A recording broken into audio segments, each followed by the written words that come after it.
ASN P3K hasil sementara pada saat ini telah lulus 293.860 guru atau sekitar 58% dari formasi guru ASN P3K yang diajukan oleh Pemda pada tahun 2021 ini. Sebenarnya formasi yang diajukan Pemda ini masih sedikit daripada formasi yang tersedia oleh pemerintah pusat yang diajukan hanya 506.000, sementara formasi yang disediakan ada 1 juta lebih. Dari hasil yang setelah ada pada saat ini juga terdapat 193.954 guru yang lulus passing grade yang belum mendapat formasi. Ada sekitar 38%.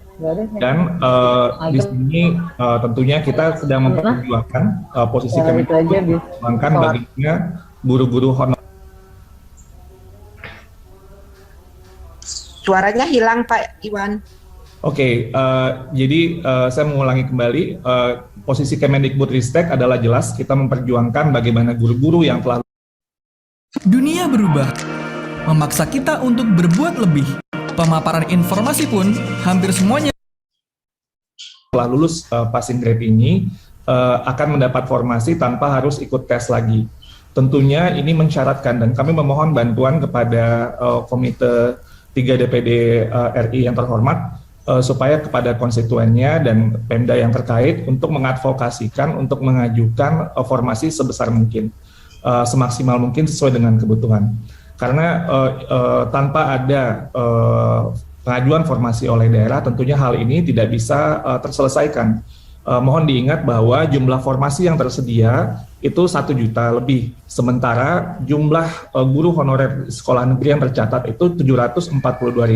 Artinya jika pemerintah daerah mengajukan formasi yang maksimal 1 juta formasi tersebut, maka besar kemungkinan guru-guru honorer yang sudah, apalagi yang sudah lulus passing grade itu akan mendapatkan formasi karena jumlah formasinya jauh lebih besar daripada jumlah guru honorer yang ada di sekolah negeri. Jadi itu kunci utama dan perlu kita advokasikan bersama-sama. Selain itu, ada kekhawatiran daerah yang menyatakan bahwa untuk dia itu biayanya dari APBN atau APBD?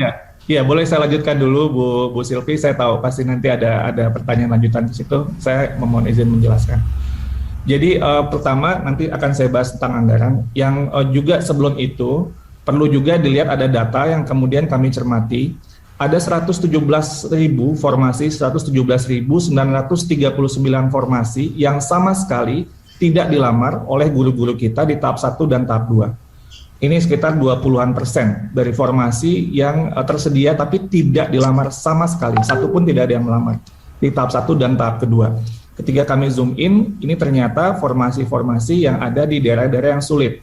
Jadi ada beberapa kondisi di mana guru-guru kita dalam satu daerah kewenangan pemerintah daerah, mereka memilih bukan di tempat yang sebenarnya mereka lebih, mungkin tempat mereka sudah mengajar yang kondisinya sulit, tapi mereka memilih di daerah yang lebih mungkin lebih dekat ke kota dan lain sebagainya, sehingga 117.000 formasi yang tersedia yang tidak sama sekali tidak ada pelamarnya ini juga menjadi catatan bagi kita yang sebenarnya guru yang lulus passing grade tadi bisa jadi ini bisa mengisi formasi-formasi yang masih belum ada pelamarnya ini.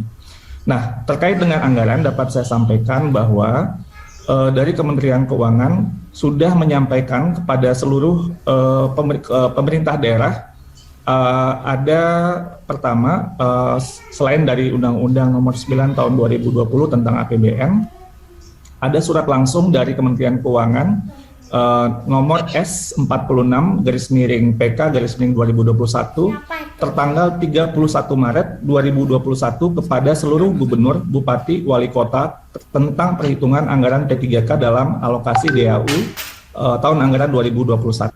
Lalu kemudian dikuatkan juga dengan surat dari Kementerian Dalam Negeri dari Dirjen Bina Keuangan Daerah nomor 910/2506/KUDA tertanggal 7 April 2021 kepada seluruh gubernur, bupati, wali kota tentang penyediaan anggaran belanja gaji dan tunjangan P3K dalam APBD tahun anggaran 2021.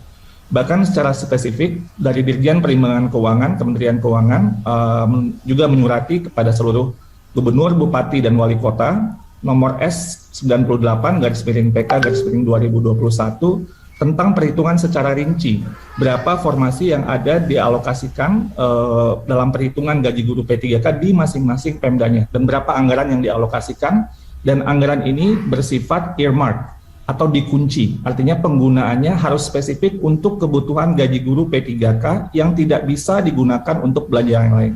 Ini dijelaskan oleh Kementerian Keuangan pada suratnya tertanggal 25 Juni tahun 2021. Nah, untuk tahun 2022 kita sudah menghitung ada 758.000 formasi, termasuk guru yang pensiun, termasuk guru agama, dan ini sudah dialokasikan di APBN sesuai dengan Undang-Undang Nomor 6 Tahun 2021, dan Kementerian Keuangan telah mengirimkan surat kembali, surat dari Dirjen Perimbangan Keuangan nomor S204/PK/2021 tertanggal 13 Desember 2021 kepada seluruh bupati, gubernur, bupati, dan wali kota tentang perhitungan anggaran P3K guru dalam alokasi DAU tahun anggaran 2022.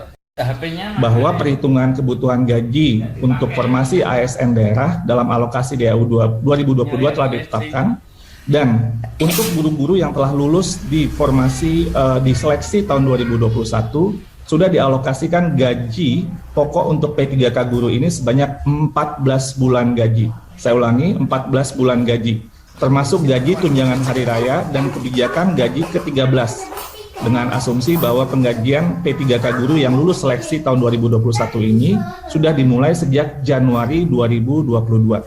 Ini sudah dianggarkan dan sudah dijelaskan oleh surat dari Kemenkeu kepada seluruh kepala daerah. Lalu untuk kebutuhan gaji pokok guru P3K yang nantinya lulus di seleksi tahun 2022 ini diasumsikan akan dimulai setelah lolos seleksi dan proses seleksi ada 3 bulan gaji sejak bulan Oktober 2022. Jadi dengan demikian sekali lagi ditegaskan oleh Dirjen Perimbangan Keuangan bahwa alokasi DAU untuk P3K guru merupakan dana yang ditentukan penggunaannya secara spesifik atau bersifat earmark, sehingga tidak dapat digunakan untuk belanja lain. Ini sudah ditegaskan oleh Kementerian Keuangan juga. Nah, tentunya Bapak Ibu, kami terus mengadvokasikan dan mendengar berbagai aspirasi terkait dengan masalah-masalah yang muncul, misalnya tadi yang disampaikan oleh Pak Bambang. Pertama, mungkin sebelumnya juga ada masalah pemberkasan yang mungkin sebelumnya Bapak Ibu juga sudah mendengar. Dapat kami laporkan bahwa saat ini sudah terjadi pemberkasan untuk tahap 1 dan tahap 2 tentunya oleh BKN yang sebagai Badan Kepegawaian Negara. Karena dalam hal ini kami Kemendikbudristek berfungsi sebagai kementerian teknis. Dan untuk guru yang telah lulus passing grade tapi belum dapat formasi, tadi sudah saya sampaikan bahwa solusi yang utamanya adalah bagi pemerintah daerah untuk mengajukan formasi. Tanpa ini maka tidak bisa kita menyelesaikan masalah formasi yang sebenarnya masih tersedia dan sudah dianggarkan dan dialokasikan dana dan bersifat sudah dikunci atau earmark tadi. Terkait dengan ini termasuk juga guru-guru yang sekolah negeri yang tadi disampaikan kalah bersaing dengan swasta, sebenarnya mereka bisa tetap mendapatkan formasi jika formasinya dibuka. Lalu untuk sekolah swasta kami telah mendengar berbagai aspirasi dan sejak akhir tahun lalu sudah berdiskusi dengan sekolah-sekolah swasta. Juga di awal tahun kami juga sudah mendiskusi mendengar berbagai aspirasi dari berbagai sekolah swasta, termasuk dengan pertemuan dengan Badan Musyawarah Perguruan Swasta tanggal 6 Januari untuk mendengarkan apa yang menjadi masalah dan apa usulan solusi. Dan ternyata memang salah satu yang terkunci adalah dari Undang-Undang ASN yang sebenarnya pertama memberi hak kepada semua warga negara yang memenuhi syarat untuk mengikuti seleksi ASN, dan dalam hal ini kita melihat bahwa semua warga negara tidak bisa dikecualikan. Yang kedua, bahwa yang lulus dari seleksi aparatur sipil negara ya harus ditugaskan di instansi atau lembaga pemerintah. Jadi ini adalah ketentuan dari undang-undang yang tentunya kami harus tunduk dengan kondisi ini. Namun demikian sekali lagi kami sampaikan bahwa kami terus memperjuangkan dan saat ini dalam Panselnas kita berdiskusi untuk mekanisme seleksi ASN P3K di tahun 2022 dengan mempertimbangkan semua aspirasi yang ada. Mohon doa dan dukungan juga dari Bapak Ibu sekalian supaya bisa lebih baik di tahun ini. Satu hal juga terkait untuk sekolah swasta yang kami juga mendengar, mungkin suara yang jarang terdengar suaranya tapi sangat penting adalah bukan dari sekolah dan yayasan saja, tapi dari guru-guru swastanya sendiri, yang mereka merasa mereka memiliki hak untuk memperjuangkan kondisi kerja yang lebih baik. Tentunya kita tidak ingin guru-guru kita mendapatkan pembayaran atau gaji di bawah upah minimum regional atau UMR sesuai dengan Undang-Undang Ketenagakerjaan.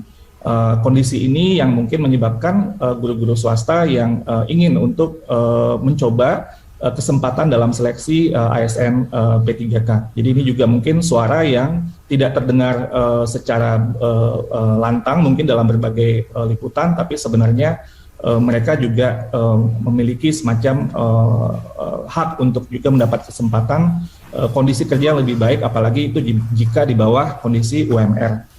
Terkait dengan passing dan P3K sedang dalam kajian kami juga, jadi terima kasih atas masukannya. Dan untuk Akta 4 sudah tidak ada lagi dan ini sudah diganti dengan PPG dan dalam hal ini PPG dalam jabatan. Lalu sertifikasi guru yang tadi ditanyakan terkait 24 jam, ini merupakan ketentuan dari Undang-Undang Guru dan Dosen terkait dengan beban minimal untuk kerja guru. Saya rasa mungkin itu yang bisa saya sampaikan. Terima kasih, saya kembalikan kepada Mas Budi.